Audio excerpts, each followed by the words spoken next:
शान।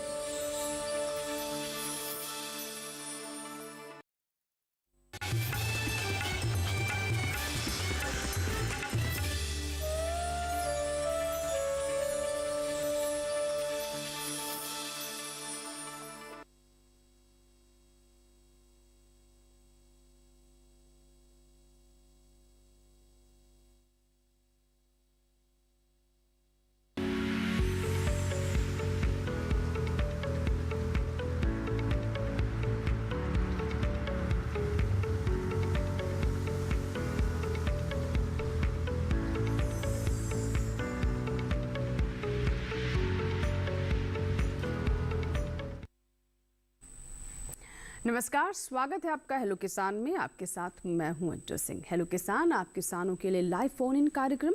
इस कार्यक्रम के माध्यम से हम खेती किसानी पशुपालन से जुड़े हुए विभिन्न विषय आप किसानों के लिए लेकर आते हैं।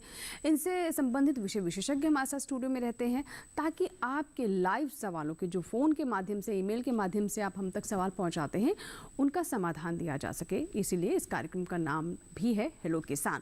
तो आज का विषय क्या है जिस पर हम चर्चा करेंगे, आपकी कॉल्स लेंगे, आइए डालते हैं नजर। आज का हमारा पहला विषय है खारे जल में झींगा पालन और साथ ही बात होगी गर्मियों में पशुपालन के बारे में। झींगा पालन से जुड़ा हुआ अगर आपका कोई भी प्रश्न है तो आप ज़रूर अपने सवाल हम तक पहुंचाएं, या फिर अगर आप गर्मियों में पशुपालन से संबंधित कोई प्रश्न है, कोई समस्या है, उसके बारे में भी आप हमारे विशेषज्ञ से लाइव बात कर सकते हैं। बात करने के लिए हमारे पास टोल फ्री नंबर भी है आपके लिए और साथ ही ईमेल भी कर सकते हैं। आप नंबर नोट कर ले 1800113060। दूसरा नंबर है 1800113061 टोल फ्री, यानी इन पर आपका कोई शुल्क नहीं लगेगा। और इसके साथ ही अब ईमेल का विकल्प भी आपके लिए है। ईमेल एड्रेस हमारा नोट कर ले hellokisan2015@gmail.com। जब भी आप फ़ोन करें तो नेटवर्क क्षेत्र में रहें, टेलीविज़न को म्यूट कर दें और अपनी कॉल के दरमियान अपने राज्य अपने ज़िले के बारे में ज़रूर बताएं। और इसी तरीके से जब भी आप ईमेल करें तो अपना नाम ज़रूर लिखें, किस राज्य ज़िले से है इसके बारे में भी ज़रूर आप अपने मेल में लिखें, जिसे हम कार्यक्रम के दौरान बताएंगे भी और उसे डिस्कस भी करेंगे। तो दो मेहमान हमारे साथ आज रहेंगे कार्यक्रम में, उनसे आपकी मुलाकात करवा देते हैं। हमारे साथ डॉक्टर प्रेम कुमार जी हैं। सर, बहुत बहुत स्वागत है आपका हेलो किसान में। आप प्रधान वैज्ञानिक हैं भारतीय कृषि अनुसंधान परिषद पूसा नई दिल्ली में। आपसे हम आज का जो पहला विषय है यानी खारे जल में झींगा पालन, इसके बारे में समझेंगे और जो भी इस विषय से संबंधित सवाल होंगे उनके जवाब भी डॉक्टर प्रेम देंगे। और हमारे साथ दूसरे मेहमान हैं जो कि डिजिटल प्लेटफॉर्म पर हमारे साथ जुड़ रहे हैं। हमारे साथ डॉक्टर संदीप नानावटी जी हैं जो कि प्रोफेसर हैं पशु चिकित्सा एवं पशुपालन महाविद्यालय महू मध्य प्रदेश से। सर, आपका भी बहुत स्वागत है कार्यक्रम में। और जो आज का दूसरा विषय है यानी गर्मियों में पशुपालन, उस पर हम आपसे बात करेंगे और जो भी सवाल आएंगे उनके जवाब भी डॉक्टर संदीप देंगे। बहुत बहुत स्वागत है सर आपका भी कार्यक्रम में। तो दोनों विषय के बारे में हमने आपको बता दिया है और चाहे झींगा पालन हो या फिर पशुपालन की बात करें, दोनों ही हमारे किसानों की आय के लिए बहुत महत्वपूर्ण है। और झींगा पालन हम देख रहे हैं कि लगातार हमारे देश में काफ़ी बढ़ रहा है, काफ़ी फ्लरिश कर रहा है। वजह ये भी है कि एक तो ये काफ़ी पोषण से भरपूर होता है, बहुत चाव से लोग खाते हैं, जिन्हें नॉनवेज खाने जो पसंद करते हैं उनके लिए झींगा अपने आप में बहुत नायाब रहता है, क्योंकि पोषण से भरपूर होता है और साथ ही काफ़ी स्वादिष्ट भी रहता है। इसीलिए हम देख रहे हैं कि कई विदेशी प्रजातियां जो है हमारे देश में लगातार प्रचलित हो रही हैं और इसका स्कोप भी बढ़ता जा रहा है। तो झींगा पालन पर हम बात की शुरुआत करते हैं। तो सर, जैसे हम खारे जल में झींगा पालन की बात कर रहे हैं तो हम देख रहे हैं कि किस तरीके से इसका दायरा जो है काफ़ी बढ़ता जा रहा है। अब इसे मछुआरों तक सीमित नहीं है। हरियाणा में तो इसे हम देख रहे हैं कि काफ़ी तेज़ी से बढ़ा है। बहुत सारे किसान जो है झींगा पालन से जुड़ गए हैं और अच्छी कमाई कर रहे हैं। तो अभी स्थिति क्या है हमारे देश में इसको लेकर? धन्यवाद। और दूरदर्शन किसान के सभी दर्शकों को मेरा हार्दिक अभिनंदन और नमस्कार। आज हम स्टूडियो में जो एकत्रित हुए हैं वो एक बहुत महत्वपूर्ण विषय पर चर्चा करने के लिए यहाँ बैठे हैं। उसमें खारे पानी में झींगा पालन के ऊपर हम चर्चा करेंगे जी। तो पहले तो ये जान लेते कि खारा पानी कहाँ कहाँ है, कौन सा झींगा उसमें पाला जाता है, उसकी क्या उपयोगिताएं हैं। तो मैं अपने दर्शकों को ये बता दूं कि झींगा पालन एक बड़े ही प्रॉफिट का धंधा है। आप ये देखें कि भारत के तटीय क्षेत्र जो समुद्र के तटीय क्षेत्र हैं वहाँ और पूरे हिंदुस्तान में मिला के करीब करीब 46 लाख हेक्टेयर और 86 लाख हेक्टेयर भूमि जो है झींगा पालन में हम उपयोग में ला सकते हैं, जिसमें 40% करीब करीब हमारे 4 स्टेट में, अगर हम उत्तर भारत की बात करें तो हमारा पंजाब, हरियाणा, राजस्थान और उत्तर प्रदेश, इसमें काफ़ी मात्रा में जो हमारी सैलाइन सॉइल है उनको झींगा पालन में हम उपयोग में ला सकते हैं जी। तो झींगा पालन का एक, मान लीजिए क्यों इतना प्रॉफिटेबल है, आप ये समझिए कि 1 एकड़ में 3 से 4 महीने में एक फसल में 3 से 5 टन झींगा का उत्पादन हो सकता है। और ये 3 से 5 टन झींगा का उत्पादन होने के बाद में हमें करीब 3 से 5 लाख का प्रॉफिट भी हमें हो सकता है। जी बिल्कुल। तो सर, जैसा कि आपने बताया कि बहुत सारे ऐसे क्षेत्र हैं जो कि फसलों के लिए या कृषि के लिए अनुकूल नहीं है, खार है बहुत ज़्यादा वहाँ पर, उस भूमि को एक वरदान की तरह आप समझ लें कि उस भूमि पर अब झींगा पालन किया जा रहा है। यानी जहां आपको लगता है कि आपकी भूमि बर्बाद हो गई है, आप कोई फसल नहीं ले सकते हैं, वहां किस तरीके से अवसर बनाए गए हैं ये समझने वाली बात है। और यहाँ पर काफ़ी झींगा पालन का प्रचलन भी बढ़ रहा है और लोग जैसा अच्छा लाभ भी कमा रहे हैं, जैसा कि हमें सर भी बता रहे हैं।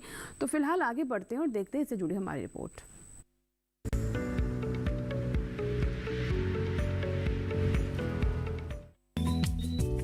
हमारे देश में झींगा पालन शुरू करने के लिए स्थान का चुनाव बेहद महत्वपूर्ण होता है।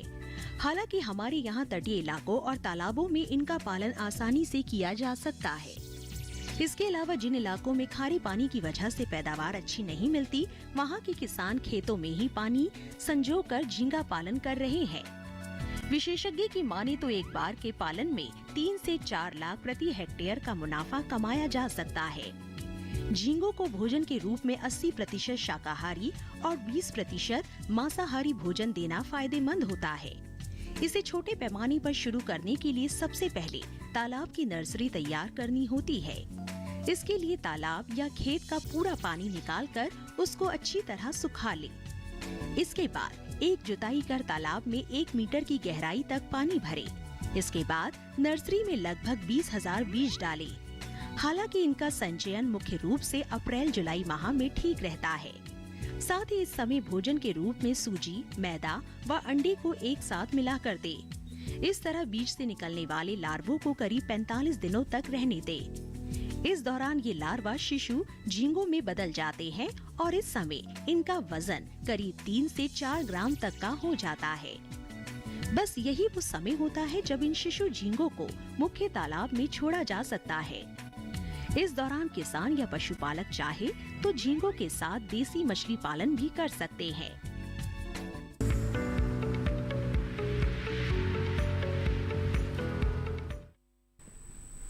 तो भी आपने रिपोर्ट देखी जिसमें हमने आपको बताया कि अगर आपकी मिट्टी में खारापन है, पानी खारा है, तो इसको लेकर हमारे किसान परेशान ना हो।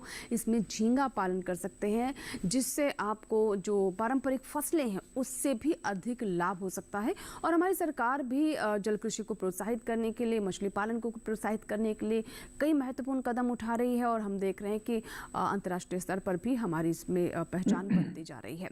चलिए बात करते हैं आज के दूसरे विषय के बारे में, जो कि हमारा है गर्मियों में पशुपालन। डॉक्टर संदीप से बात करते हैं। सर, गर्मियों में पशुपालन की हम बात कर रहे हैं, तो इसमें मुख्य रूप से कौन कौन से पशुओं की हम बात करें जिनको लेकर गर्मियों में हमें विशेष ध्यान रखने की ज़रूरत है? और चाहे आहार हो, आवास हो, और इसके अलावा स्वास्थ्य एक बहुत महत्वपूर्ण बिंदु रहता है। जैसे जैसे तापमान बढ़ता है, पशुओं को भी विशेष देखभाल की ज़रूरत होती है। क्या कहना चाहेंगे? देखिए, जो मेरे दूरदर्शन के किसान हैं वो सब जानते हैं, जो पशुपालक हैं, कि यूं तो आमतौर पर सारे मौसम में पशु पालकों को ध्यान रखना चाहिए, लेकिन गर्मियों में उनकी जो चिंता है ये थोड़ी बढ़ जाती है। गर्मियों में पशुओं की देखभाल पर विशेष ध्यान देने की आवश्यकता है, क्योंकि खास तौर से गायें और भैंसें, जो संकर नस्ल की गायें हैं, जो ज्यादा दूध देने वाली हैं, उन पर गर्मियों का प्रभाव बहुत ज्यादा होता है। और साथ ही 55% से ज्यादा भैंसें हमारे भारत में है। दूध सबसे ज्यादा हमारे पास भैंसों का ही आ रहा है। तो भैंसों में ताप जो बढ़ता है, उष्मा बढ़ती है, उसका बहुत खराब प्रभाव पड़ता है। तो खास तौर से हमें भैंसों में बहुत ज्यादा ध्यान देने की जरूरत है, क्योंकि हमारे किसान भाई जानते हैं कि भैंसों का काला रंग और उसमें पसीना बनाने वाली ग्रंथियों का नहीं होना, और साथ ही उनका जो ताप नियंत्रण प्रणाली है वो बहुत कमजोर होती है। इन तीनों कारणों की वजह से हमारी जो भैंसें हैं वो उनमें दूध उत्पादन भी कम हो जाता है। साथ ही यदि अप्रैल से लेके में अप्रैल के पहले पहले या मार्च के पहले पहले यदि वो गर्मी पर नहीं आई, ताव पर नहीं आई, उसने अपना ऋतु चक्र नहीं दिखाया, तो हमारे पशुपालक भाइयों को बारिश तक का इंतजार करना पड़ता है। यानी ये जो 3-4-5 महीने चले जाते हैं वो खाली चले जाते हैं। ऐसा माना जाता है कि भैंसें इसमें गूंगी होती है, मतलब प्रजनन के लक्षण नहीं दिखाती, और इससे दांतों का अंतराल बढ़ जाता है। तो इन तमाम कारणों की वजह से गर्मियों में पशुपालकों की जिम्मेदारी, उनकी रिस्पॉन्सिबिलिटी बढ़ जाती हैं। जी जी, बिल्कुल। तो जैसा कि आपने बताया कि क्योंकि जैसे जैसे तापमान बढ़ता है, हीट बढ़ती है, उसके साथ हम मनुष्यों पर भी इसका बहुत प्रभाव पड़ता है। इसी तरीके से पशुओं में भी इसका प्रभाव देखने को मिलता है, और ख़ास तौर पर जो दुधारू पशु हैं, जिन्हें ख़ास तौर पर आप दूध के लिए, डेयरी के लिए रखते हैं, उनकी दूध देने की क्षमता भी कम हो जाती है ताप बढ़ने की वजह से। इसीलिए उनके पोषण के और उनके हाइड्रेशन का ध्यान रखना बहुत ज़रूरी होता है। इसके लिए क्या क्या करना होगा आगे हम बात करेंगे, लेकिन उससे पहले रिपोर्ट देखिए।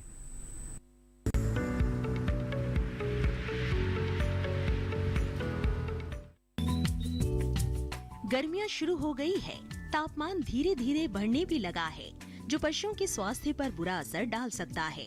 वहीं देश के कुछ इलाके ऐसे हैं जहां अभी से तापमान 40 डिग्री के आसपास बना हुआ है। ऐसे में बेहद जरूरी हो जाता है कि पशुपालक अपने पशुओं की रक्षा करे। थोड़ी सी लापरवाही से उत्पादन में कमी तो आएगी ही, साथ ही पशु के स्वास्थ्य पर प्रतिकूल प्रभाव भी पड़ेगा। ऐसे में पशुपालकों को चाहिए कि वो इन बातों का खास ख्याल रखे, जैसे पशुशाला का वातावरण ठंडा रखे, पशु को लू से बचाने के उपाय करे, पशुशाला की छत को घास, बोरी या फूस से ढक दे, संभव हो तो पशुओं के लिए पंखे की व्यवस्था करे, हवा का आवागमन बना रहे इसके लिए खिड़की दरवाजे खोल दे, दिन के समय पशु को बाहर ना बांधे, सुबह शाम के समय ही पशु को बाहर निकाले। इसके अलावा गर्मी के दिनों में पानी की उपलब्धता बनाए रखे, जिससे पशु के शरीर में पानी की मात्रा बनी रहे और वो बीमारी के शिकार ना हो पाए। साथ ही इस मौसम में पशु को हरा चारा दे। इस समय अधिक ऊर्जावान भोजन देने से बचना चाहिए। दलिया या खली की मात्रा को कम कर दे और हो सके तो पशु को रोज नहलाए। बीमारियों से बचाने के लिए टीके लगवाएं। पशु को बाह्य परजीवियों से सुरक्षा दे।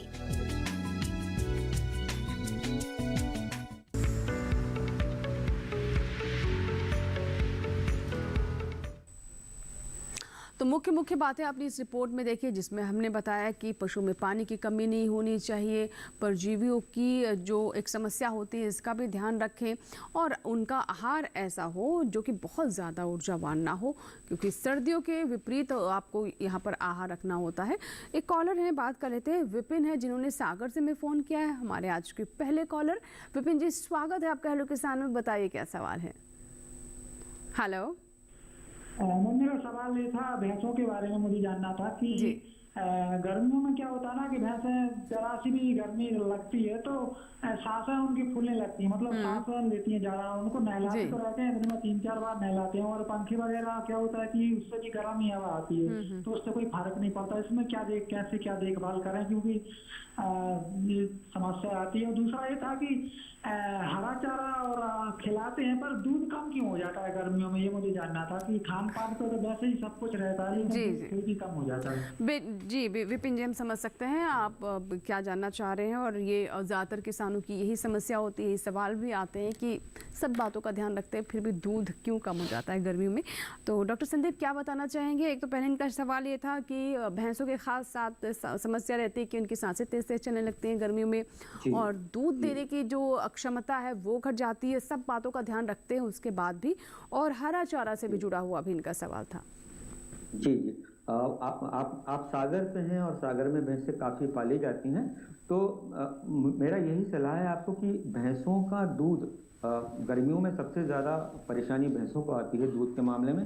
गायों का उतना दूध कम नहीं होता, जैसा मैंने पहले भी आपको बताया कि जो भैंस का रंग काला होता है उसमें पसीना बनाने वाली ग्रंथियां नहीं होती है। तो आपकी एहतियात, आपकी जिम्मेदारी भैंसों के प्रति ज़्यादा बढ़ जाती है। आपको ये करना होगा कि आप अगर उसको चरने के लिए छोड़ते हैं तो सुबह 8 बजे से लेकर 10 बजे तक छोड़ें, और शाम को अगर आप उसको बाहर भेजना चाहते हैं तो शाम को 6 बजे से लेकर रात तक 7-8 बजे तक आप छोड़ें और उसके बाद ले आएं।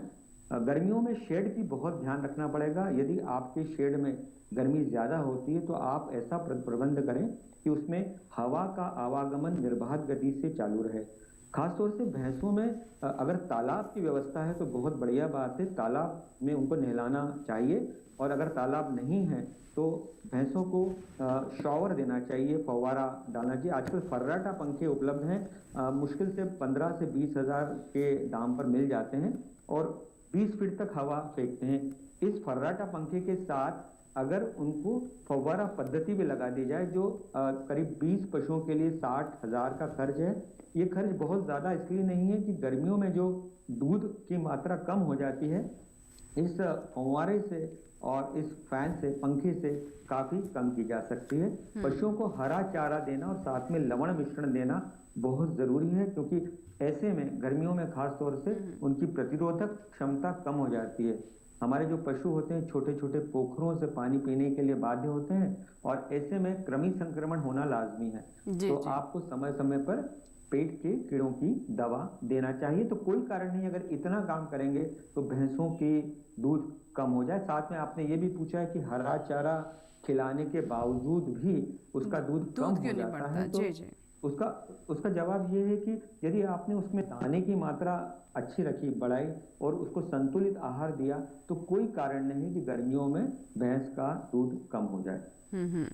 बिल्कुल। तो देखिए, बहुत महत्वपूर्ण बातें बताई हैं भाई सर ने कि एक तो आप जो जहाँ पर भी आपके पशु हैं वहाँ पर ये ज़रूर कोशिश करें कि तापमान ना बढ़े, एयर वेंटिलेशन अच्छा हो, फर्राटा पंखे लगा सकते हैं और स्प्रिंकलर भी लगा सकते हैं। आजकल ऐसे फैंस भी आते हैं जो साथ साथ पानी की बौछारें भी करते हैं। तो इन सब चीज़ों का ध्यान ज़रूर रखें। और ज़ाहिर सी बात है कि अगर आपकी पशु, ख़ासतौर पर भैंसों में अगर वो समस्या नहीं आएगी कि बहुत ज़्यादा गर्मी होने के बाद उनकी दूध की क्षमता घट जाती है, तो इससे आपको लाभ ही होगा। वासुदेव सिंह है हमारे साथ, जिन्होंने कांगड़ा हिमाचल प्रदेश से कॉल किया है। वासुदेव जी, मुझे सुन पा रहे हैं आप? हेलो वासुदेव जी, क्या आप तक मेरी आवाज़ पहुंच पा रही है? चलिए, शायद हमारा संपर्क टूट गया है उनसे। और दर्शक जो हमें देख रहे हैं, एक बार फिर से आपको बता दें कि हमारे 2 टोल फ्री नंबर हैं जो कि आप स्क्रीन पर बीच बीच में देख पाएंगे, वहां से नोट कर लें।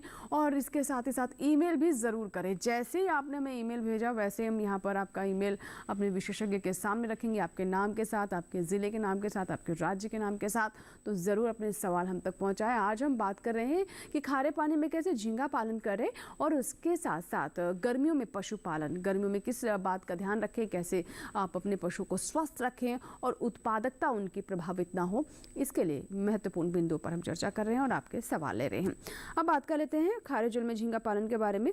तो सर, जैसा कि आपने बताया कि बहुत सारे ऐसे क्षेत्र हैं हमारे देश में जहाँ पर पारंपरिक तौर पर झींगा पालन नहीं होता था, लेकिन अब एक ऐसे अच्छे विकल्प पर देख रहे हैं, क्योंकि वहाँ पर खार बहुत ज़्यादा है, मिट्टी में नमक है, इसके साथ पानी भी खारा है, वहाँ पर झींगा पालन काफ़ी सक्सेसफुल हो रहा है। तो मैं जानना चाहूँगी कि अब जो हम खास तौर पर जल कृषि की बात करें या फिर झींगा पालन की बात कर रहे हैं, इसको हम देश की अर्थव्यवस्था से, किसानों की आय से जोड़कर किस प्रकार देखें? धन्यवाद। आप जैसे कि हम पहले भी उसी के निरंतरता में मैं थोड़ा सा और कुछ कहना चाहूँगा। तो जैसे मैं बता रहा था कि 1 एकड़ में करीब 3 से 5 लाख रुपया तक भी 4 महीने में कमाया जा सकता है झींगा पालन से। ऐसी कोई फसल नहीं है हिंदुस्तान में कि इतना ज़्यादा लाभ किसी दूसरी फसल से मिल सके। और तीसरी चीज़ यह है कि जहाँ जहाँ खारा पानी होता है वहाँ कोई दूसरी फसल संभवतः नहीं होती है। तो ये ज़्यादातर जितनी भी ज़मीनें हैं ये बेकार ही पड़ी रहती हैं। तो ये ऊसर भूमि ही ज़्यादातर होती हैं। तो ऊसर भूमि में हम अगर 3 से 5 लाख रुपया कमा रहे हैं तो ये बहुत बड़ी बात है। तो इसी को ध्यान में रखते हुए भारतीय कृषि अनुसंधान परिषद के एक संस्थान है जो बम्बई में है, भारतीय मात्स्यिकी शिक्षा संस्थान मुंबई में, जिसका एक सेंटर रोहतक में हमने स्थापित किया है। उसका काम ही बस सिर्फ इसी के लिए किया है कि झींगा पालन पे नई रिसर्च करें और उसको जो खारे जल जो पंजाब, हरियाणा, उत्तर प्रदेश और राजस्थान में जो खारा जल है उसमें उसका प्रचार प्रसार करें। आज की तारीख ये है कि हमने ये जो खारे जल में झींगा पालन का जो कार्य है वो 2014 से शुरू किया था, तब से प्रचार कार्य शुरू किया था। आज की तारीख में 2500 एकड़ जमीन इन चारों राज्यों में झींगा पालन लोग कर रहे हैं। जी, और सरकार भी इस तरह से इसमें बहुत सहायता भी कर रही है। बिल्कुल, तो ये हमारा लाइव फोन कार्यक्रम है। अगर आपके कोई सवाल है तो ज़रूर अपने सवाल हम तक पहुंचाएं, ईमेल भी करें। और फिलहाल हमें यहाँ पर एक ब्रेक लेना होगा, कहीं मत जाएगा, देखते रहें हेलो किसान, छोटा सा ब्रेक।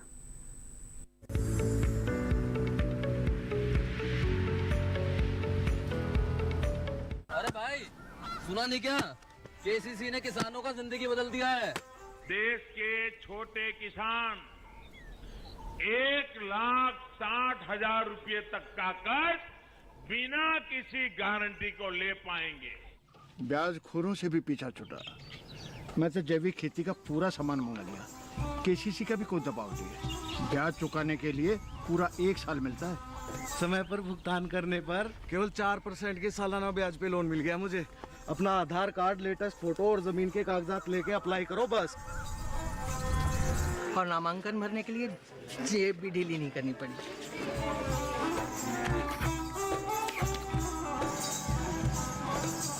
चाचा, उधार चुकाने के 24 घंटे के बाद उतने ही पैसे वापस निकाल सकते हैं। केसीसी ने किसानों की जिंदगी वाकई बदल दी है।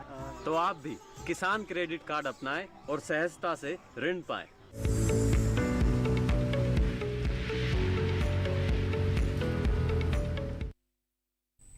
ब्रेक के बाद एक बार फिर आपका स्वागत है। आप देख रहे हैं लोग किसान। अगर आप अभी हमारे साथ जुड़ रहे हैं, हमारे कार्यक्रम के साथ अभी जुड़े हैं, तो एक बार फिर से आज का विषय हम आपको बता देते हैं। आज का हमारा पहला विषय है कि कैसे खारे जल में करें झींगा पालन, और दूसरा हमारा विषय है गर्मियों में पशुपालन। इससे जुड़े हुए जो खास बातें हैं उसके बारे में हम चर्चा करें और साथ ही आपकी समस्याओं का समाधान भी। एक कॉलर हमारे साथ है, आइए उनसे बात करते हैं। हेलो, नंद स्वरूप मिश्रा जी हैं उत्तर प्रदेश के बाराबंकी से। जी नंद स्वरूप जी, बताइए क्या सवाल है आपका? झींगा पालन करने के लिए होना चाहिए और पानी की हमारी क्वालिटी में ऐसी होनी चाहिए जहाँ पे मीठा पानी उपलब्ध है। क्या वहाँ झींगा पालन किया जा सकता है? नहीं किया जा सकता है? जिन्हें और कौन से मछली पालन के विकल्प उपलब्ध है? जी नंद स्वरूप जी, बहुत बहुत धन्यवाद आपका ये प्रश्न पूछने के लिए।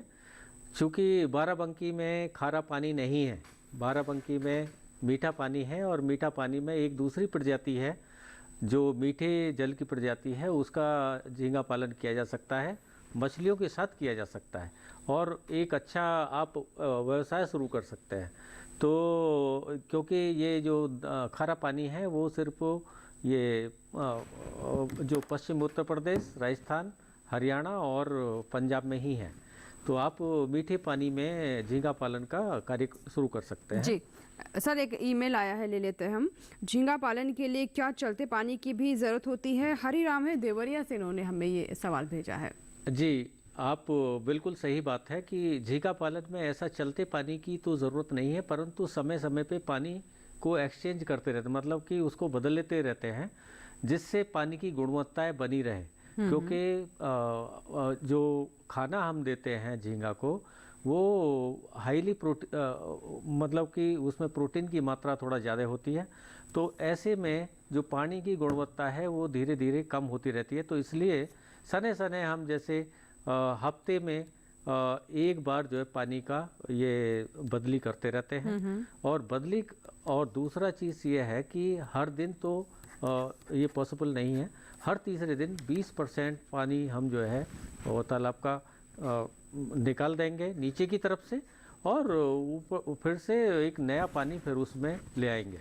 परंतु ध्यान देने योग्य बात यह है कि जो खारे पानी के जितने संसाधन हैं उनमें कैल्शियम, मैग्नीशियम और पोटेशियम, इनकी मात्रा थोड़ा कम होती है। तो जब जब हम पानी का एक्सचेंज करते हैं तब हम उचित मात्रा में इनका जो मिनरल मिक्सचर है पानी में मिलाते हैं, इससे पानी की गुणवत्ता बनी रहती है। जी, और जैसे कि हमारे दर्शक थे ये भी जानना चाह रहे थे कि पीएच कितना होना चाहिए, पानी की क्या किस तरह की गुणवत्ता की ज़रूरत होती है झींगा पालन में, और मिट्टी के बारे में भी जानना चाहते थे, तो सर इसके बारे में क्या बताएं? हाँ, तो झींगा पालन का जो सबसे बड़ा जो उसकी सफलता का जो राज है वो दो ही चीज़ें हैं कि आपने किस स्थान को चुना है जी झींगा पालन के लिए, वहाँ की मिट्टी कैसी है। अगर आपकी मिट्टी वहाँ रेतीली है तो पानी वहाँ रुकेगा नहीं, तो मिट्टी हमारी दोमट होनी चाहिए जिससे वहाँ पानी का रुकाव एक और हो। कॉलर है सर, विद्याचरण शुक्ला है, जिन्होंने हमें उत्तर प्रदेश से कॉल किया है, बलिया से हमारे दर्शक हैं ये। जी बताइए सर, क्या सवाल है? हाँ, मेरा सवाल ये है कि गर्मी के मौसम में जो है 5 से 6 महीने तक की गाभिन गाय को किस तरह से देखभाल करना चाहिए जी, और इसके बाद हीट स्ट्रेस में जो है अगर पशु आता है तो क्या करना चाहिए? ठीक है, बहुत अच्छा सवाल है। डॉक्टर संदीप क्या बताना चाहेंगे? सवाल मैं आपके लिए दोहरा दूं? जी, मुझे सवाल रिपीट कर दीजिए। हाँ, ये कहना चाह रहे हैं कि 5 से 6 महीने की गाभिन जो भैंस है उसको लेकर गर्मियों में किस तरह का प्रबंधन होना चाहिए ताकि वो स्वस्थ रहे। और इसके साथ ही इनका एक और सवाल था जो कि इसी हमारे आज के इसी विषय से जुड़ा हुआ था, जिसमें उन्होंने जानना चाहा है कि किस तरीके से जो गाभिन गाय है इसका स्वास्थ्य बना रहे, किन बातों का ध्यान रखना चाहिए? देखिए, 5 ऐसी बातें हैं जिसको आप गांठ बांध लें।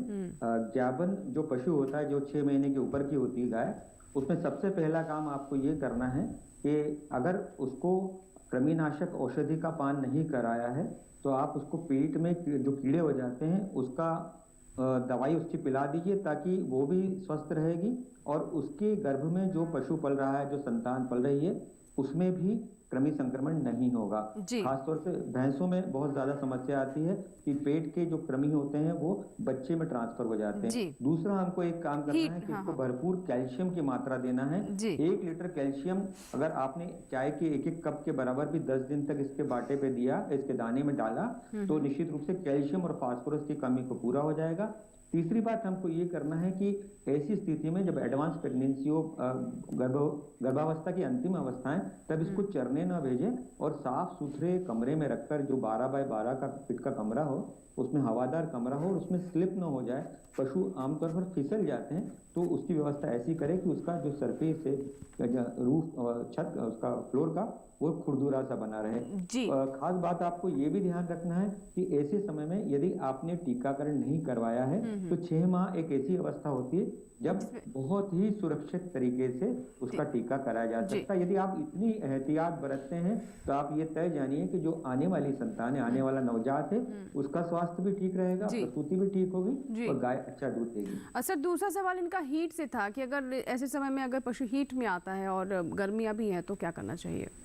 यदि पशु गर्मियों में हीट पे आता है, गर्मियाँ, तो उसमें आपको, यदि आप कृत्रिम गर्भाधान कराते हैं तो आपको ध्यान रखें कि 12 घंटे का अंतर रखना चाहिए। यदि आपने गर्मी के लक्षण देखे, गर्मी के लक्षण हमारे पशुपालक भाई जानते हैं, गायें चिल्लाती हैं, आवाज निकालती हैं, योनि मार्ग से सतत तरल चिकना पदार्थ निकलता है, बार बार पेशाब करती हैं, एक दूसरे पे माउंट करती हैं, इस तरह के लक्षण अगर आपको नजर आते हैं जो आमतौर पर भैंसों में नहीं आएंगे। भैंसों में समस्या आएगी कि गर्मियों में अल सुबह और देर रात के लक्षण होंगे और ये समय पशुपालकों के निंद्रा का होता है, वो अक्सर सोए रहते हैं, तो इस समय उनकी निगाह से ये लक्षण चूक जाते हैं और यदि ये लक्षण चूके तो समझ लीजिए उन्हें 3-4 महीने तक और इंतजार करना पड़ता है। तो आपको सतर्क, चौकस और सजग रहने की जरूरत है। यदि आप नहीं जांच पाते लक्षण को तो आप अपने भैंसों के बाड़े में एक पाड़ा रखिए, नर भैंसा रखिए जो कि तुरंत चेक कर लेगा और वो काउंट कर सकता है। खासतौर से आपको ये भी ध्यान रखना है कि 12 घंटे का अंतर हो कृत्रिम गर्भाधान या नैसर्गिक गर्भाधान में। यदि सुबह आपने लक्षण देखे हैं तो शाम तक कृत्रिम गर्भाधान हो जाए और अगर रात में देखे हैं तो सुबह तक हो जाए। ऐसे समय में आपको उनको मिनरल मिक्सचर खिलाना, विटामिन और लवण देना बहुत फायदेमंद है। ताकि एक और कॉलर है सर, उनका भी सवाल ले लेते हैं। वासुदेव सिंह है जिन्होंने कांगड़ा हिमाचल प्रदेश से कॉल किया है। वासुदेव सिंह जी, स्वागत है आपका हेलो किसान में। बताइए क्या सवाल है, सुन पा रहे हैं आप मुझे? नमस्कार। नमस्कार, बताइए वासुदेव जी क्या सवाल है आपका? नमस्कार पहले आपको। नमस्कार जी। डॉक्टर साहब को नमस्कार। अच्छा, नमस्कार। मैंने मछली पाल रखी है 2000 स्क्वायर मीटर के अंदर, तो पानी मतलब खड़ा उसमें तो मछली की ग्रोथ नहीं हो रही है, कॉमन कार्प डाल रखी है मैंने। ठीक है, मछली की ग्रोथ नहीं हो रही सर।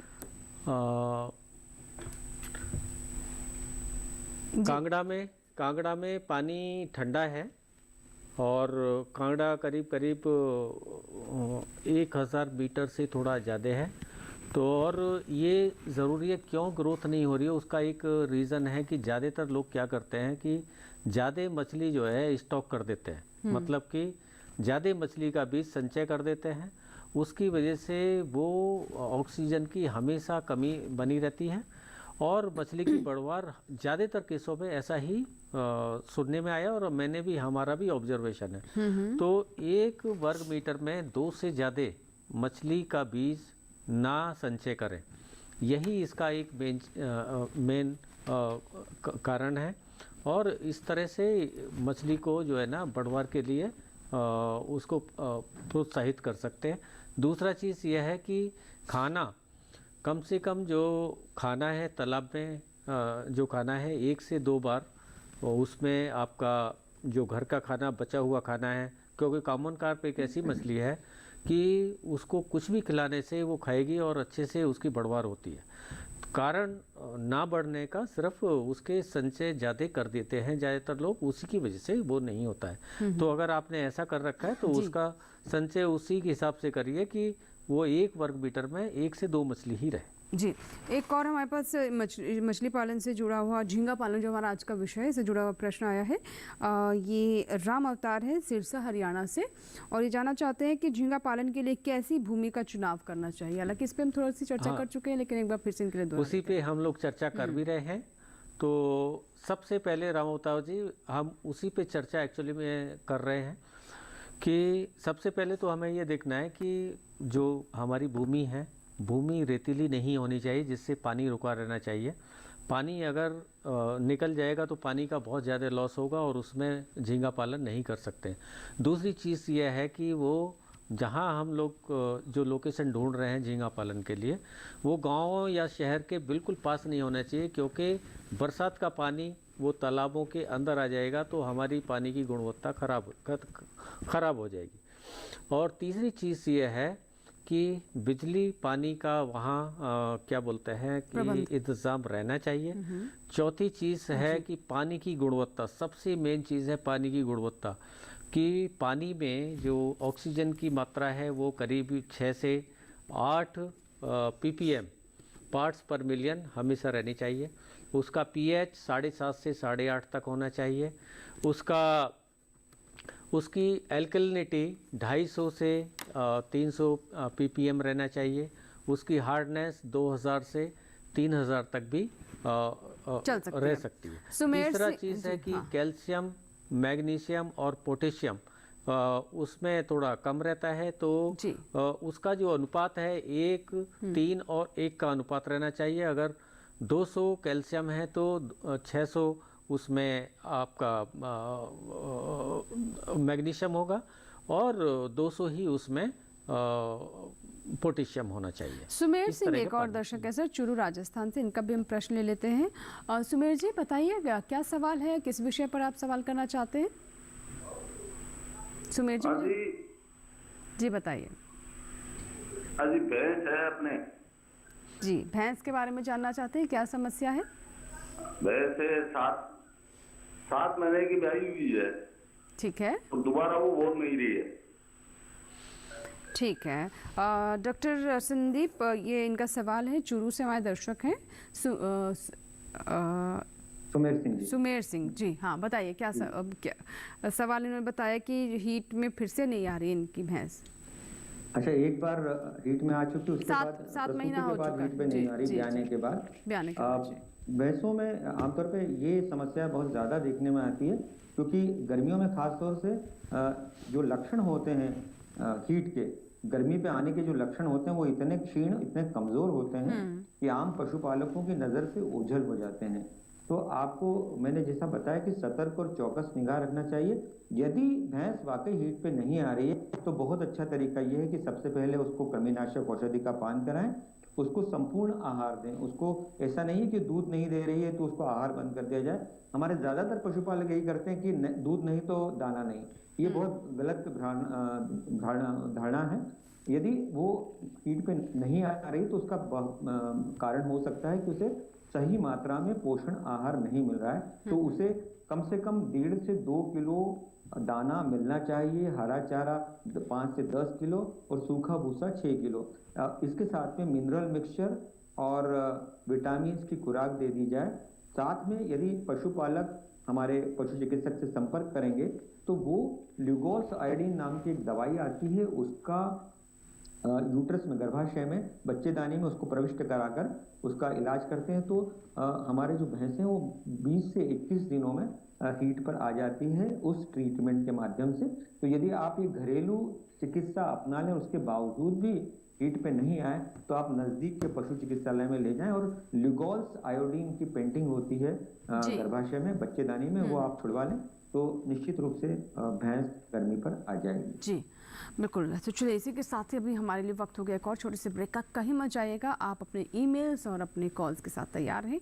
मुलाकात होगी छोटे से ब्रेक के बाद।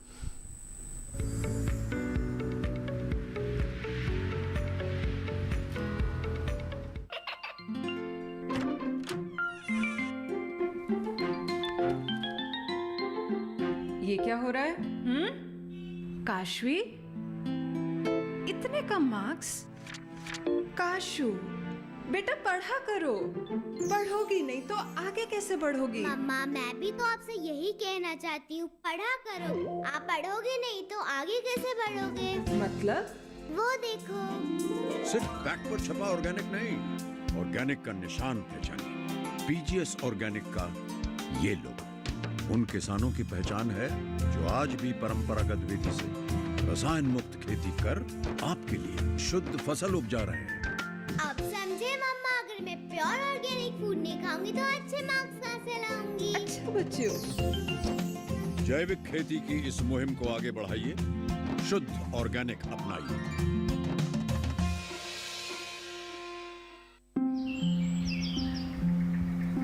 अरे अरे अरे क्या कर रहा है?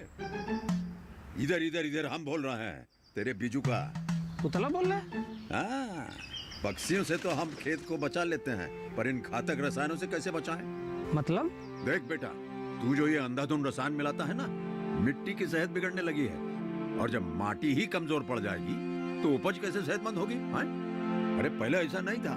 पूछना अपने बड़े बुजुर्गों से, कैसे फसल लहलहाती थी, शुद्धता झलकती थी। हाँ, माटी भी तंदुरुस्त और लोग भी। पहली वाली बात कहाँ? पर अब तो सब यही डाले हैं। सब नहीं, आज भी लाखों जागरूक किसान परंपरागत विधि से फसल उगा रहे हैं। खर्चा कम और उपज की कीमत भी बेहतर पा रहे हैं। ठीक है भाई, मैं भी आज से जैविक खेती शुरू करूंगा। माटी से प्रेम की परंपरा है परंपरागत खेती।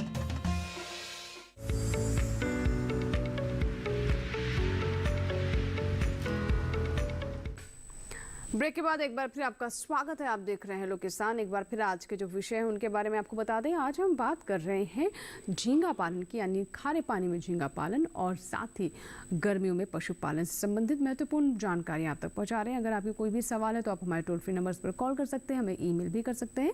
इस बीच एक कॉलर हमारे साथ फोन लाइन पर है, आइए बात करते हैं उनसे। Hello hello. हाँ नमस्कार मैम जी, हम ये जानना चाहते हैं जी कि झींगा पालन के संबंध में है कि हम कैसे जानेंगे कि पानी खारा है और झींगा पालने के लिए उपयुक्त है, इसके बारे में थोड़ा जानकारी दीजिए। जी, आनंद प्रताप सिंह है, गोंडा उत्तर प्रदेश से। सर क्या बताना चाहेंगे इन्हें? आपको आनंद प्रताप जी, आपको पानी की जांच करानी पड़ेगी। उसमें पानी का जो सैलिनिटी, जो लवणता है, उसकी जांच करानी पड़ेगी। और वो लवणता ऐसे तो 5 से 40 तक में भी झींगा पालन किया जा सकता है, लेकिन जो सही चीज़ है वो 15 से और 25 पीपीटी पार्ट्स पर 1000 अगर वो है तो उसमें आप ये खारे पानी वाला झींगा पाल सकते हैं। अगर आपकी ये लवणता और ये मीठा पानी है तो आप मीठे पानी में मीठे पानी वाला ही झींगा पालें जी। उसका भी एक उसको विषय को हम किसी दूसरे दिन लेंगे। लेकिन वो मीठा पानी में मीठे पानी का झींगा ही पाला जा सकता है। जी, विनय कुमार एक हमारे दर्शक हैं जिन्होंने ईमेल किया है, ये जानना चाह रहे हैं कि जो अर्ली रिजल्टिंग टेक्निक है जो जिससे हम दूध बढ़ाने का प्रयास करते हैं, क्या उससे दूध की गुणवत्ता पर प्रभाव पड़ता है? सर क्या बताना चाहेंगे डॉक्टर संदीप, जो इनका सवाल है इसका क्या मतलब हुआ और क्या वाकई में दूध की गुणवत्ता इससे प्रभावित होती है? दूध की गुणवत्ता पे बहुत कोई फर्क नहीं पड़ता। अगर आप इंजेक्शन लगा के दूध निकाल रहे हैं तो जैसे आपने ऑक्सीटोसिन के इंजेक्शन लगा रहे हैं या पानी के इंजेक्शन लगा रहे हैं तो दूध की गुणवत्ता पे तो कोई प्रभाव नहीं पड़ता। लेकिन जो भी हम लोग नैसर्गिक प्रक्रिया के खिलाफ कोई काम करते हैं तो उसके दूरगामी परिणाम बाद में तो सामने आते ही हैं, जिस पे अभी शोध जारी है। जी सर, एक और दर्शक है आयुष है जिनका कहना है कि अभी इनकी गाय जो है वो दूध काफ़ी पतला देती है और इसके बारे में क्या बताना चाहेंगे, दूध पतला क्यों है उसका? जी, दूध का जो पतला होने का जो कारण है वो सबसे मुख्य कारण है कि दूध में वसा की मात्रा या फैट की मात्रा का कम होना। हम जानते हैं कि हमारे सारे पशुपालक भाई जानते हैं कि गायों का फैट यूं भी कम ही होता है। यदि हम विदेशी गायों की बात करें, संकर नस्ल की बात करें तो जर्सी का जो फैट परसेंटेज होता है दूध का वो होता है 5.3 और जो हॉस्टिन फ्रीजियन जो काली सफेद धब्बों वाली गाय होती है उनका 3.5। इनका दूध का उत्पादन ज्यादा होता है, फैट बहुत कम होता है। उसी की तुलना में जो देशी गाय हैं उनका फैट थोड़ा ज्यादा होता है। जैसे यदि हम बात करते हैं साहिवाल, गिर और रेड सिंधी की तो इनका तकरीबन 4 से 4.5% होता है। यदि आपको फैट बढ़ाना है तो पोषण आहार पे उसको ध्यान देना पड़ेगा। उसके खुराक में पर्याप्त मात्रा में खली हमको मिलाना पड़ेगी, बिनौले की खली, सोयाबीन की खली, अलसी की खली या तिल की खली। इस खल को अगर आप मिलाते हैं, खली को मिलाते हैं तो ये फैट का निर्धारण करती है दूध में। तो यदि आप संतुलित आहार बना के देते हैं, संतुलित आहार किस तरह से बनेगा इस पे आइए एक नजर डालते हैं कि यदि आपको आहार बनाना है तो आप 40 किलो कोई भी अनाज का ले लीजिए, आप गेहूं, मक्का, ज्वार ले सकते हैं। इसमें 25 किलो चोकर डाल सकते हैं या चूरी डाल सकते हैं और इसमें तकरीबन 30 किलो खली डालते हैं। इस तरह से करीब हमारा 100% का ये हिस्सा तैयार हो जाता है। इसमें 2 किलो मिनरल मिक्सचर, 2 किलो नमक और 1 किलो मिनरल मिक्सचर लवण डालते हैं तो एक बेहतरीन किस्म का बाटा पशुहार तैयार हो जाता है। यदि इसको गायों को खिलाया जाए तो निश्चित रूप से दूध में फैट की मात्रा को बढ़ाया जा सकता है और इसके साथ में दूध की मात्रा को भी बढ़ाया जा सकता है। जी, अजय कुमार एक दर्शक हैं जिन्होंने बिहार से भी फोन लगाया है, बात करते हैं। अजय जी, स्वागत है आपका हेलो किसान में। बताइए क्या सवाल है, किस विषय से जुड़ा हुआ प्रश्न है आपका? मछली पालन और झींगा पालन से जुड़ा प्रश्न है या फिर पशुओं पर बात करना चाहते हैं? पशु पे बात करना सकते हैं मैडम। ठीक है, बताइए सवाल बताएं। हमारे पास एक भैंस का बच्चा है जो 6 महीने का है। जी जी। वो आज 4-5 दिन से खांसी करता है, नाक से पोटा निकलता है उसको। ठीक है। हाँ, तो उसी के बारे में कहना कि दवा दे या अभी दिखे उसको 2 दिन। डॉक्टर संदीप, क्या वजह हो सकती है जैसे बता रहे हैं हमारे दर्शक? भैंस के बच्चे को खांसी हो रही है, हाँ, यही सुन पा रहा हूँ मैं। जी, और नाक से पानी भी आ रहा है जी, बता रहे हैं। जी, ये स्थिति अभी गर्मियों में अगर हो रही है तो ये इसको हम शीत गर्मी का असर कहते हैं। आमतौर पर गर्मी से करके बाहर लेके सीधे अंदर लेके आते हैं तो जो तापक्रम का असर होता है उससे पशुओं को, खासतौर से नवजात पशुओं को सर्दी जल्दी होती है और ये संक्रमण श्वसन तंत्र का संक्रमण है। अगर घरेलू इलाज की बात करें तो नीलगिरी का तेल आपके घर में मिल जाता है। उसको खौलते पानी में नीलगिरी के तेल की 5 से 7 बूंदे डालेंगे और उसकी भाप अगर नवजात शिशु या जो आपका शिशु भैंसों का बच्चा है, वत्स है, उसके नाक से अगर उसको सूंघाएंगे तो वो जो भाप गर्म डालेगी तो बहुत हद तक उसके श्वसन की जो बीमारी है उसमें राहत देगी। खास तौर से फिर हमको इसका बुखार देखना पड़ेगा। अगर बुखार इसका ज़्यादा है, ज्वर ज़्यादा है तो हम तय जानिए कि इसको किसी न किसी तरह का संक्रमण हुआ है और इस स्थिति में पशुओं के वजन के मुताबिक और पशु चिकित्सक की सलाह से उसे या तो एंटीबायोटिक के इंजेक्शन लगाए जा सकते हैं या टैबलेट या पिलाने की दवा दी जा सकती है। 3-4 दिनों के एंटीबायोटिक देने के बाद आप तय जानिए कि नवजात पशु आपका जो खांसी हो रही है, सर्दी हो रही है नाक से, वो ठीक हो जाएगा। जी जी बिल्कुल। चलिए अब हम बात कर लेते एक मछली पालन से जुड़ा हुआ सिर्फ प्रश्न आया है और वीना कुमार है, ये बस इनका सवाल बस इतना ही है कि मछली पालन कैसे करें। मछली जी ये एक विस्तृत विषय है जी। और मछली पालन करने के लिए कितने प्रकार के मछली पालन है, उनको करने के लिए आप ऐसा मान के चलिए कि हर मछली पालन के लिए एक विधि होती है। तो जैसे आज हम खारे पानी में झींगा पालन की बात कर रहे हैं, तो आज मुझे लगता है कि आज इसी को रहने दें, लेकिन आप शायद मीठे पानी क्षेत्र से हैं, तो मीठे पानी क्षेत्र में मछली पालने के लिए हमारी 6 मछलियाँ पाली जाती हैं। आपकी जो कतला, रोहू, मृगल, सिल्वर कार्प, ग्रास कार्प और कॉमन कार्प 6 मछलियाँ पाली जाती हैं और करीब करीब जो तालाब का जो गहराई है वो 1 से 1.5 मीटर तक हम रखते हैं। 1 मीटर 1.25 मीटर पानी उसमें भर के और 10,000 मछली का संचय उसमें करते हैं और हर दिन उनको जो 2% वजन के हिसाब से खाना खिलाते हैं और पानी की जो गुणवत्ताएं बनाए रखते हैं। इसी तरह से एक मोटा मोटी आपको मैंने एक छोटा सा ये दिया है कि इस तरह से जो मीठे जल में मछली पाल सकते हैं। अगर आपको अधिक जानकारी चाहिए तो आप जो है मुझे स्वयं फ़ोन कर सकते हैं या हमारे जो संस्थान है भुवनेश्वर में हमारा मीठे पानी मत्स्यिकी संस्थान है, वहाँ फ़ोन कर सकते हैं या मुझे फ़ोन कर सकते हैं। तो ज़्यादा विस्तृत जानकारी के लिए हम आपके लिए हमेशा तैयार रहें। जी चलिए, इसी के साथ ही यहाँ वक्त हुआ एक और छोटी सी ब्रेक का, लेकिन आप कहीं मजा आएगा, अभी भी थोड़ा समय बाकी है और हमारा प्रयास रहेगा कि ज़्यादा से ज़्यादा जो सवाल हैं दर्शकों के उन्हें हम कार्यक्रम में शामिल करें और दें उनका विशेषज्ञों से जवाब इस छोटे से ब्रेक के बाद।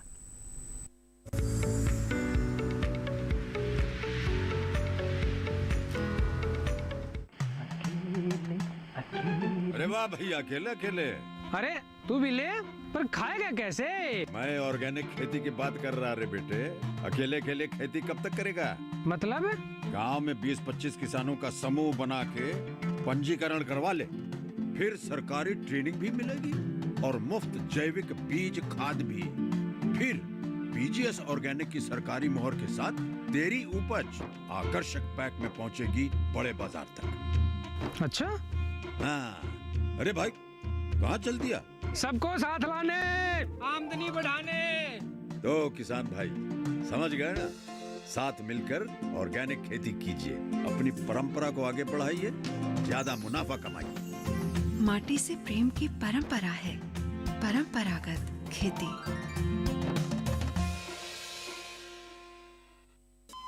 अरे सुन तो। मुझे क्या सुनाना चाहते हो? जो सुनाओ मेरी सौतन को। किसको? अरे वही तुम्हारा मोबाइल फोन जिससे सुबह शाम दिन रात चिपके रहते थे और कहते थे किसान कॉल सेंटर से बातें हो रही हैं। अच्छा ये बात है। हाँ क्यों, क्या हुआ? अब बात नहीं होती क्या? अब तो झट से बात हो जाती है। ऐसा क्या? हाँ, अब तो ज्यादा लाइनें और खास तकनीक के कारण खेती के माहिरों से तुरंत बात हो जाती है। और अगर कभी लाइन व्यस्त हो तो अपनी समस्या फोन पर रिकॉर्ड करा दो, वहाँ से फोन आ जाता है और समस्या की हल का मैसेज भी आ जाता है। ये देखो आ गया। अरे वाह, इसका मतलब इंतजार की घड़ी अब खत्म। हाँ। तभी मैं सोचूं कि आजकल मुझ पर इतना प्यार क्यों आ रहा है। कृषि संबंधी समस्याओं का अपनी भाषा में तुरंत हल पाने के लिए पूरे भारत में किसी भी फोन से हेल्पलाइन नंबर पर संपर्क करें। किसानों का दोस्त किसान कॉल सेंटर।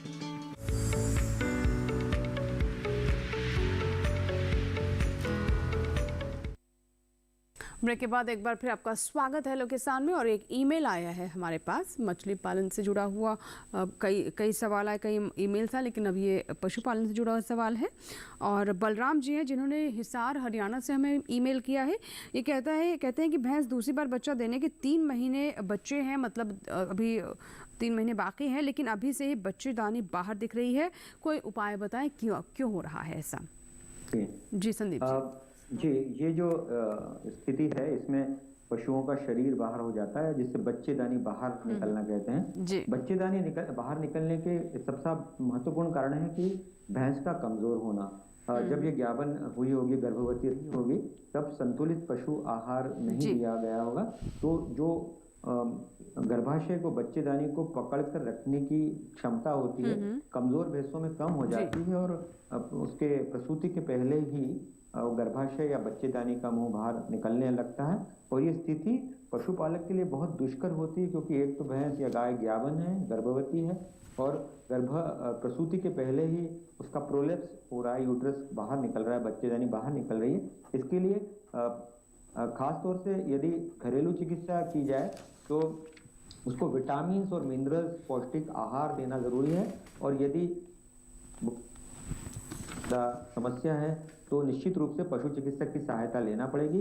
वो हाथ से उस बच्चेदानी को अंदर धकेलेंगे एंटीसेप्टिक तरीके से, एसेप्टिक तरीके से, जीवाणु रहित तरीके से, और उसको सेट करके कई बार उसमें बच्चेदानी के मुंह पर टांके भी लगाना पड़ सकते हैं। और ये टांके इस तरह से लगे होते हैं कि प्रसूति में कोई परेशानी नहीं आती, और वो टांके से एक बार लगने से, सूचर लगने से वो बच्चेदानी उसके शरीर में बैठ जाती है। अगर आपको पशुओं को रखना है तो आप ऐसी जगह बांधें, ऐसी पशुओं को जिनका अगले वाले पैर नीचे की तरफ हो और पीछे वाला हिस्सा ऊपर हो, माने आप ढलान की तरफ बांधें ताकि उसका मुंह नीचे की तरफ जाए और पीछे वाले जो उसका शरीर का हिस्सा है वो थोड़ा उभार पर रहे, ताकि उसका जो ग्रेविटेशनल फोर्स के जरिए, गुरुत्वाकर्षण भार के जरिए बच्चेदानी का वजन है वो सीधे मुंह की तरफ शरीर के अंदर ही जाता रहेगा। तो एक तरीका घरेलू ये भी हो सकता है, पशुओं को ग्रेजिंग करने ना छोड़े, चरने ना छोड़े, उनको बहुत आराम से रखें। उनको ज्यादा अगर आपने परेशान किया या ज्यादा उसको कभी घुमाया फिराया तो स्थिति और दुष्कर हो सकती है। तो आपको ये ध्यान रखना है। और हाँ, आपको पशु चिकित्सक की मदद लेना जरूरी है, क्योंकि मामला जवाब से नहीं निपटेगा, आपको पशु चिकित्सक के यहाँ ले ही बिल्कुल। जाना तो ये आपने अच्छा बताया कि देखिए हमें जो जानकारी थी सर ने जो देनी अब सही समझी वो दे दी, लेकिन बेहतर ये है कि एक बार आप विशेषज्ञ के पास ज़रूर जाएं, क्योंकि अभी गंभीर स्थिति बनी हुई है, काफ़ी संवेदनशील स्थिति है। अब ये झींगा पालन से जुड़ा हुआ एक ईमेल आया है, शुभम कुमार है, ये जानना चाहते हैं कि क्या मीठे जल में झींगा पालन किया जा सकता है और किस प्रकार करें। जी सर, धन्यवाद। मैं पहले भी ये चीज़ बता चुका हूँ कि मीठे पानी में भी झींगा पालन करते हैं। और मीठे पानी में जो झींगा, मीठे पानी वाला जो झींगा है उसकी जो वैरायटी दूसरी है। लेकिन जो रिसर्च में ये पाया गया है कि अगर झींगे को, मीठे पानी वाले झींगे को मछली के साथ करें तो उससे ज़्यादा लाभ मिलता है। जैसे रोहू मछलियों के साथ उसको करते हैं तो किसानों को ज़्यादा लाभ होता है। और पालने की जो विधि है वो लगभग जो, जैसा कि मैं पहले भी बता रहा था कि मीठे पानी की जो मछली पालन करते हैं उसी तरह से लगभग है। सिर्फ अंतर इतना है कि जो झींगे का जो खाना है, जो उसका फीड है, वो थोड़ा विशेष प्रकार का होता है। और मीठे पानी में भी इसी तरह से झींगा पालन हम लोग कर सकते हैं। जी, संदीप जी हमारे साथ लगातार बने हुए थे। सर बहुत बहुत शुक्रिया आपका, आपने बहुत सारे हमारे जो दर्शक हैं ईमेल्स का जवाब दिया, उनके कॉल्स के जवाब दिए। बहुत बहुत धन्यवाद समय निकालने के लिए। जी नमस्कार। जी, और इसी के साथ ही आज के हेलो किसान में फिलहाल इतना ही, लेकिन सर अंत में कुछ और पॉइंट्स अगर आप हमारे दर्शकों को देना चाहेंगे। जी सर। हाँ, तो मैं ये जो खारे पानी में झींगा पालन के बारे में मैं आपको बता रहा था। तो सबसे पहली चीज़ है कि हम जो धरती का चुनाव, मतलब जगह का चुनाव कहाँ करें, वो एक विशेष चीज़ है। पानी की गुणवत्ता कैसे कायम रख सकें उसको, ये बहुत बड़ी चीज़ है। तीसरा चीज़ जो है कि आज भी जो हमारे जो आजकल जो झींगा पालन हो रहा है उसका नाम है पीनेस वेनेमी, और वेनेमी प्रॉन भी उसको बोलते हैं, झींगा बोलते हैं। वो उसका ब्रूडर आज भी हम लोग बाहर से इंपोर्ट करते हैं। वो बहुत सारी हैचरी हमारी आंध्र प्रदेश में है। तो वो सभी भारत के सभी क्षेत्रों को वो झींगे का बीज सप्लाई करते हैं। और वो बीज हम जो छोटा वाला लेके आते हैं, बीज करीब 10 दिन का होता है, उसको PL10 या PL15 दिन का होगा तो PL15, इस तरह से हम उसका जो कीमत है करीब ऐसा एक सीड का जो कॉस्ट है वो आपके आने तक मतलब आपके वहाँ से 50 या 60 पैसे का मिलता है और उस पर ट्रांसपोर्टेशन वगैरह मिलके 1 रुपया का हो जाता है। तो 1 एकड़ में करीब हम 2 लाख झींगा हम संचय करते हैं और 3 से 4 महीने में ये जो झींगा है करीब करीब 20 से 22 ग्राम तक का हो जाता है जी। अगर एवरेज 20 ग्राम का भी हो गया तो ये करीब करीब 3 से 4 टन झींगा हम लोग पैदा कर सकते हैं। बिल्कुल, तो झींगा से अच्छा लाभ हो सकता है। सर, इसी के साथ हमें यहाँ पर कार्यक्रम को समाप्त करना होगा। बहुत बहुत धन्यवाद, आप स्टूडियो में आए और इतनी महत्वपूर्ण जानकारी दी, लेकिन समय पूरा हो गया तो यहाँ पर हमें दर्शकों से अभी इजाज़त लेनी होगी। और अगला हमारा विषय क्या है कल के अंक का, आइए डालते हैं इस पर नजर।